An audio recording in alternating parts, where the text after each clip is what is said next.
Halo guys, jadi ini kolam yang saya gunakan untuk berternak Molly Golden Black. Bukan kolam yang besar, ini kolam yang kecil. Di sini juga isinya juga nggak banyak. Itu ada anakan yang sudah besar juga. Nih contoh, yang ini anakan yang sudah besar, yang gede gitu indukannya. Ini kapasitas airnya nggak sampai 200 liter kok. Kenapa saya nggak pakai air yang banyak? Satu, karena susah ngisinya. Dua, karena ini terpalanya bocor sebenarnya, belum sempat ganti juga, tapi nggak apa-apa lah, bisa untuk menjelaskan secara singkat. Semoga bermanfaat, gitu aja. Kita mulai dari sini. Saya mau menggunakan terpal biasa, bukan terpal untuk kolam. Alasannya apa? Kalau terpal biasa itu keuntungannya ini bisa dilapis, jadi misal bocor, itu yang bocor nggak langsung semuanya, tapi masih ada terpal lain yang menahan. Satu. Terus ini saya langsung dari tanah ya, ini tanah kan, tanah ini yang saya gali sekitar 50 cm ke bawah. Ini biasanya air saya isi sekitar 30 cm dari dasar kolam, tapi ini sedang dikuras karena ini nih, biasalah kalau kolam tanah, kemasukan tanah dari atas turun ke bawah. Jadi ini mau dibersihkan juga, kasihan ikannya kalau kualitas airnya lama-lama menurun. Di sini indukan yang udah berusia siap telur itu ada sekitar 20-an ekor. Ya enggak, bukan indukan yang besar ya, usia kisaran 4 sampai 5 bulan. Belum indukan yang besar-besar. Tapi indukan yang besar juga ada di sini, ada apa ya kemarin? Lupa. 12 ekor kalau nggak salah.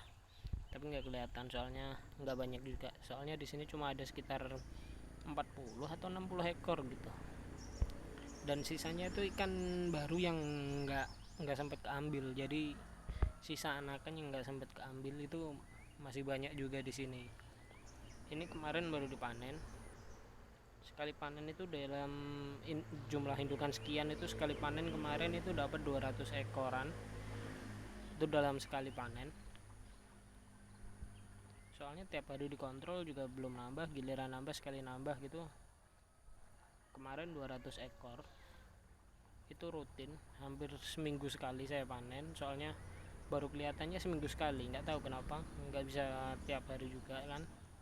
Saya nggak pakai kolam banyak, cukup satu kolam ini, dan saya besarkan di akuarium untuk anakan-anakannya. Total anakan yang sudah dihasilkan dari sini sekitar ada 800 ekor untuk kolam ini aja loh ya, sekitar 800-an ekor, mulai yang usia 1 bulan, 1,5 bulan, 1 bulan, sampai usia yang kalau nggak salah itu kemarin baru 4 hari ini, itu sekitar 500 sampai 800-an ekor. Soalnya yang kemungkinan mati juga ada, tapi kemungkinan ini untungnya nih, yang mati nggak banyak juga. Di kolam ini saya menggunakan media buat ikannya sembunyi juga, biar nggak terlalu stres. Soalnya kalau terlalu terbuka sering kelihatan orang, takutnya ikannya stres. Saya di sini pakai frog bait. Sebenarnya banyak sih, kemarin sudah hampir penuh itu, tapi saya ambilin soalnya susah juga ngambilin anaknya kalau banyak yang di atasnya kan. Soalnya saya nggak pakai sistem di jaring itu, jadi anaknya bisa terpisah sendiri, enggak. Saya mainnya serokan. Satu, karena kolamnya yang kecil, bukan kolam yang besar. Dua, itu karena ini jaringnya nggak ada sebenarnya. Terus ini saya pakai ini dari tali rafia sama spon hati. Ini spon hatinya ini bekas matras, saya potong. Tujuannya apa? Soalnya kalau diginiin, ini rafia nggak tenggelam tapi ngambang, dan di bawahnya itu bisa jadi tempat sembunyi sekaligus mendinginkan air. Soalnya apa, sinar matahari nggak langsung kena dasar kolam, nggak kena air sampai dasar kolam. Yang lainnya sih pakainya ini frog bait. Kalau ini ada hulu di atasnya, sebenarnya dulu bekas tempat pembesaran anak. Dulu saya pakai box container itu yang 80 liter, dua saya taruh atas, saya kasih water pump dari bawah ke atas, tuang ke bawah lagi, jadi air sirkulasi. Setelah dipikir-pikir banyak anak yang justru kesedot, jadi saya nggak pakai, tapi saya pakai tanaman. Meskipun tanaman itu menghisap oksigen saat malam, tapi kalau jumlah air sama jumlah tanaman nggak berlebih itu kemungkinan masih mampu. Selama ini indukan juga aman-aman aja, nggak ada yang mati. Anakan juga kemungkinan mati itu cuma dari 200 ekor itu cuma mati 4-5 ekor aja.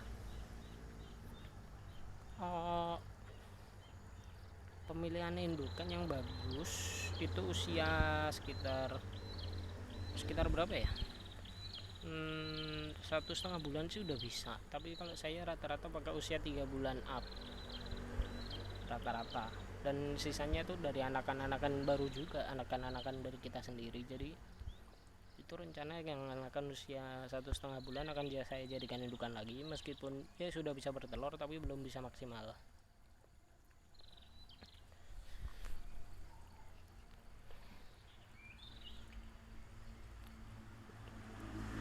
Terus kalau perawatan air biar enggak terjadi endapan yang menyebabkan amonia di air, biasanya kan dari sisa kotoran dan pakan itu saya kasih EM4, itu larutan EM4 saya campur, jadinya ya seperti bakteri starter lah.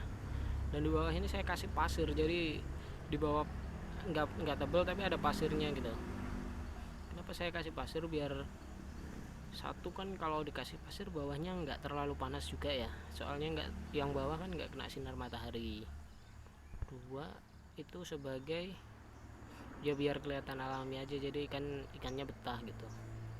Ini biasanya dari dasar kolam naik sekitar 30 sentian, jadi dari bawah naik itu sekitar 30 cm, jadi ikannya nggak kepanasan kalau siang. Terus saya taruh di depan rumah sini. Ini kolam 1x1, kedalaman galian 50, kalau diisi biasanya 30-35 cm aja. Terus kenapa ini hulu nggak saya pindah? Selain buat peneduh,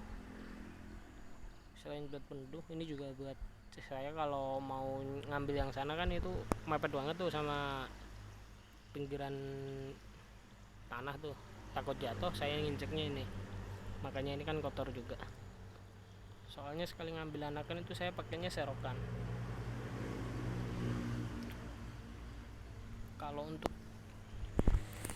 bedain cowok sama ceweknya nanti saya kasih video berikutnya aja, tapi yang jelas ini ada satu nih yang udah gemuk banget, paling besok juga udah keluar ini anaknya, soalnya mau liur. Dan black kan beranak ya, bertelur dan beranak, itu bertelurnya di dalam perut, jadi keluar udah dalam bentuk anak.